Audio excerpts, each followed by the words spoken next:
how many of you have a resume right now? Or, okay.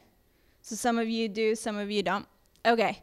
This is kind of a setup of a resume. We're going to kind of go through it. If you're represented by an agency and your agency sends you to that audition, you should have your agency's name up there and their contact information. Your contact information should not be there. Does that make sense? Okay, you don't want to cut out your agent if they send you to stuff, so don't ever do that. That's just bad mojo. You should have your, well, let's click to the next scene. That will be easier to look at it.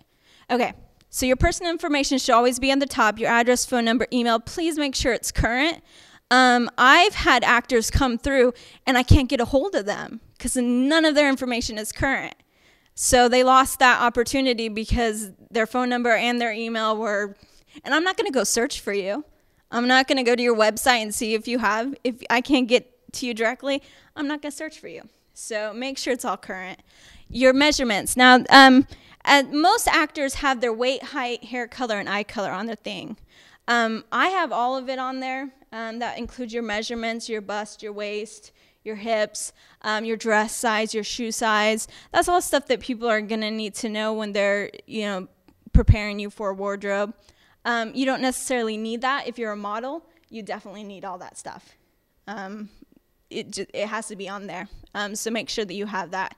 Your job experience. Now, this should all be broken down into categories. You should have your film. You should have your television. You should have your commercials, your voiceover, theater. Now, the biggest mistake down in this area is that if you don't have film, television, commercial, voiceover, all that stuff, and all you have is theater, they think, well, I don't need a resume because none of that applies.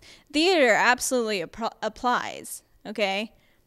So make sure that you're putting something on there. If you've done any modeling, that's great. Put that on there.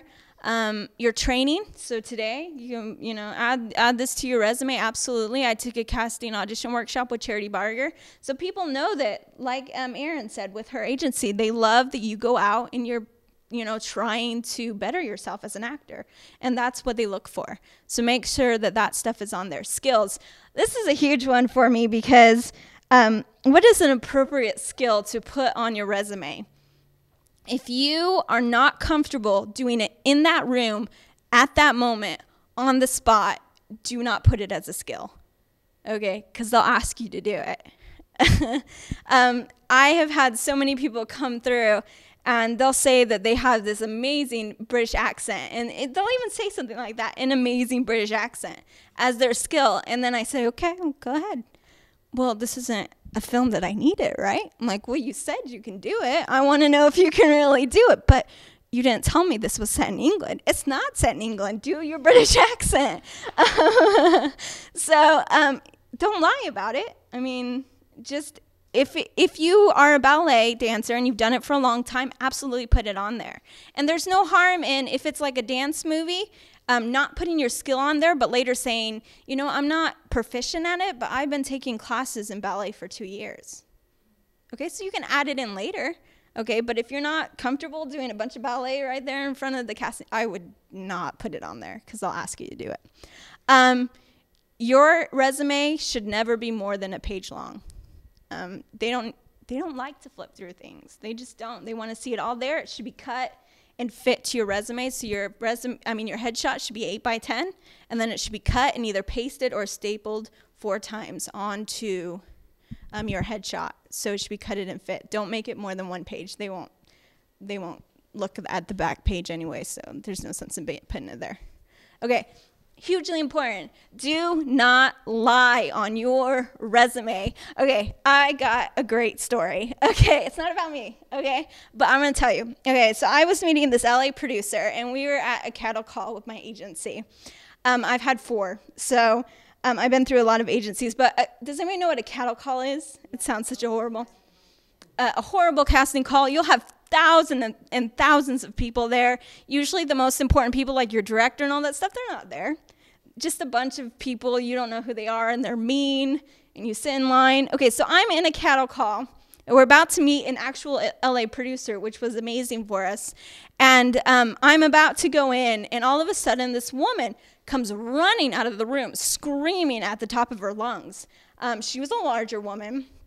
And she's just screaming and saying, no, I am. That is my waist size. And he comes running out with a measuring tape. And he says, I'm just telling you that is not your waist size. And he goes, okay. She goes, it is. It totally is. That is my waist size. He says, then you should let me measure you. And she's like, no, you're embarrassing me in front of everybody. That is my waist size. And he says, there's no way that is your waist size. And if it was, you would let me measure you. And so here's like 500 girls all sitting there watching.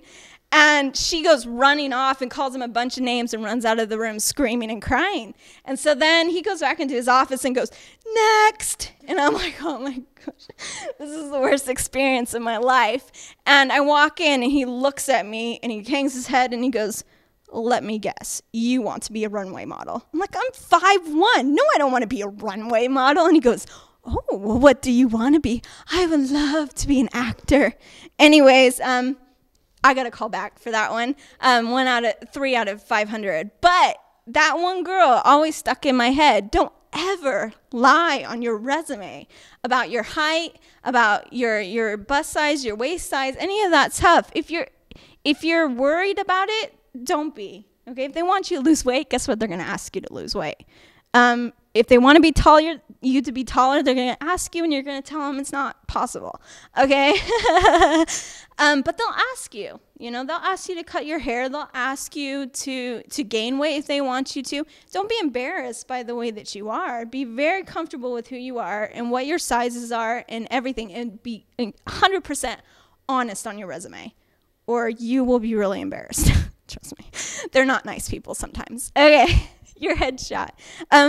What do you guys think of this headshot right here? He's cute, isn't he? He's kind of smirky. Okay.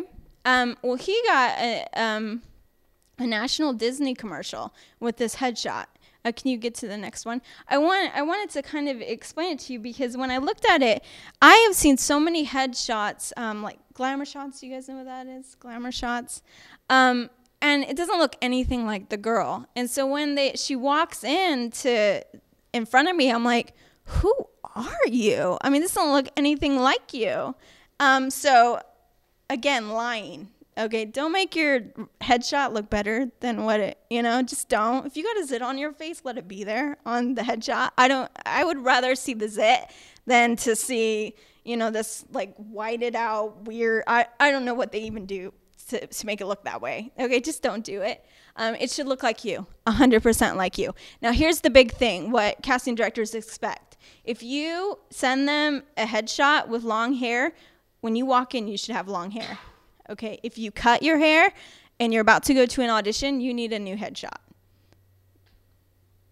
It's sad, but it's true. I don't ever cut my hair because I don't want to change my headshot. I'm too cheap. So you're fair-skinned. If you're fair-skinned in a photo and you get this big, dark tan, they're going to be upset at you. Seriously, they get angry about that type of stuff. You should look exactly the way that your headshot does. And if you don't, then you need to update your headshot. I had one woman, she was auditioning for a mother role, so I knew that she was older. But she gave me this headshot from when she was like 20. And I was like, you're like 50. I was like, what in the world is this? Well, that was my best headshot. I'm like, I don't care it was your best. I want your current headshot, So you need to make sure that you're constantly updating your headshots. If you're younger, like Kendall and Abby here, if you're younger, you should be doing it every year. You should be because you're going to change a lot within the next year. Now, when we get older, we get away with 3 years and stuff like that. And it's not that bad. But when you're younger, you definitely need to be updating it constantly. Also, write your name on the bottom of your photo or in the corner or something like that, because if it gets separated from your resume, how are they going to put it back? So make sure that your name is somewhere.